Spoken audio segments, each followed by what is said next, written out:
Wire हैं, एक black और एक रेड। इसको हम देखेंगे ये हमारी वायर कहाँ से आ रही हैं। तो ये हमारी एक रेड वायर है, पॉजिटिव आउटपुट है।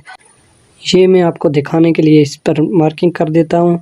ये हमारी पॉजिटिव वायर है और ये वाला पॉइंट हमारा नेगेटिव आउटपुट पॉइंट है, ये वाला। और ये आगे हमारी आउटपुट वायर हैं जिससे बैटरी चार्ज होती है। तो मैं अब मल्टीमीटर को डीसी की रेंज पे रख के इसको चेक करूँगा। अब मैं चार्ज की इस प्लग को सॉकेट में लगा देता हूँ और मल्टीमीटर की दोनों प्रोब को पॉजिटिव और नेगेटिव पॉइंट पे रखूँगा। और ये देखें यहाँ पर 3 वोल्ट शो कर रहा है। इस वोल्टेज को हमें बढ़ाना है। कैसे बढ़ाऊँगा आप देखते रहिए वीडियो को। अब हम इस सर्किट बोर्ड में ये चेक करेंगे कि यहाँ कहाँ पर हमारी वोल्टेज